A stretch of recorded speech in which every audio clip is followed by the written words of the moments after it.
Praise the lord. దేవునికి మహిమ కలుగునుగాక. ప్రతిరోజు క్రమం తప్పక వాగ్దానాన్ని వీక్షిస్తున్న ప్రతి ఒక్కరికి యేసయ్య నామంలో ప్రత్యేక వందనములు.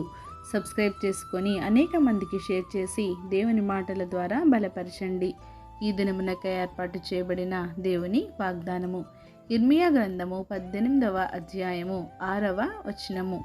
ఇశ్రాయేలు వారలారా, ఈ కుమ్మరి మంటికి చేసినట్లు నేను మీకు చేయలేనా? ఇదే యెహోవా వాక్కు. జిగటమన్ను కుమ్మరి చేతిలో ఉన్నట్టుగా ఇశ్రాయేలు వారలారా, మీరు నా చేతిలో ఉన్నారు.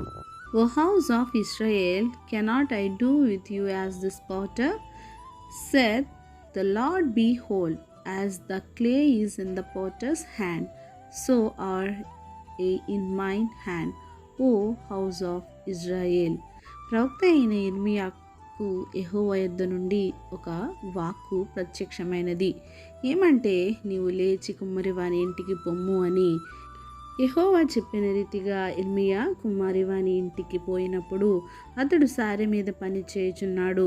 జిగటమంటితో చేయుచున్న కుండ వాని చేతిలో విడిపోగా అదే మన్నును మరలా తీసుకొని తనకు యుక్తమైనట్టుగా దానితో మరి ఒక కుండను చేశాడు. కుమ్మరి ఒక కుండ చేయటానికి ఎంత శ్రద్ధ వహిస్తాడు. మంచి మట్టిని, జిగటమంటిని అంటే ఆ మట్టిలో ఉన్న రాళ్లను, చెత్తను తీసివేసి నీటితో తడిపి మెత్తన చేసి దానిని నానబెట్టి ఎంతో శ్రద్ధగా నున్నగా మెత్తగా చేసి దానిని సారెపై పెట్టి ఒక మంచి పాత్రను చేయాలి అని అనుకుంటాడు. కానీ అది సరిగా మలవకపోగా విడిపోతే దానిని ఏదో ఒక ఆకారంలో చేసి పెట్టేస్తాడు. అదేవిధంగా దేవుడు నిన్ను ఒక చక్కని రీతిలో ఉంచాలి అని, నిన్ను ఒక గొప్ప పాత్రగా చేసి వాడుకోవాలని, నీవు ఆయన పనిలో వాడబడాలి అని నిన్ను శుద్ధి చేసి మెత్తన చేసి నీలో ఉన్న కలుషాన్ని కల్మషాన్ని ఏరి పారవేసి మంచిగా నిన్ను మరల్చాలి అనుకుంటే మరి నీవు ఎలా ఉంటున్నావు? ఆయన నీ పట్ల ఆశించినది ఒకటి అయితే నీవు వేరే విధముగా రూపించబడాలి అని నీ ప్రయత్నాలు నీవు చేసుకుంటున్నావు. నీవు దేవునికి లోబడుటలేదు, ఆయన చిత్త ప్రకారం నడుచుకొనటలేదు, ఆయనకు వంగుటలేదు.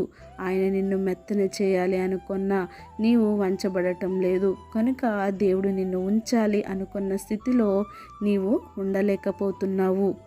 ఇక నుండి అయినా దేవునిలో నీవు మరల్చబడాలి, శుద్ధి చేయబడి మెత్తన చేయబడి దేవుడు నీకు ఏదైతే ఆధిక్యత ఇవ్వాలి అనుకొనుచున్నారో దానికే నీవు ప్రాధాన్యత ఇవ్వాలి.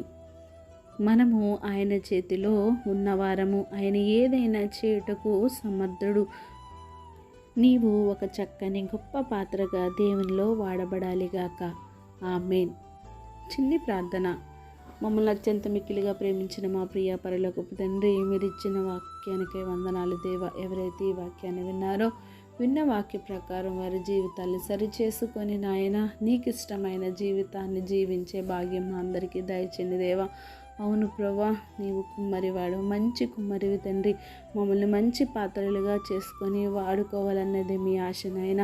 మీ ఆశకు తగినట్టుగా నాయన తండ్రి మేము నడుచుకునే భాగ్యము మాకు దయచేయండి నాయన.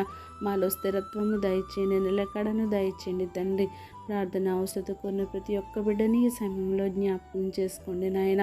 వారి యొక్క అవసరతలను, ఆర్థిక ఇబ్బందులను, ప్రతి ఒక్క సమస్య నుంచి వారిని విడుదల పరచండి నాయన. ఎవరైతే నాయన ఇంకా నీలో నిలకడ లేకుండా ఉన్నారో వారికి స్థిరత్వం దయచేయండి, విడుదల దయచేయండి.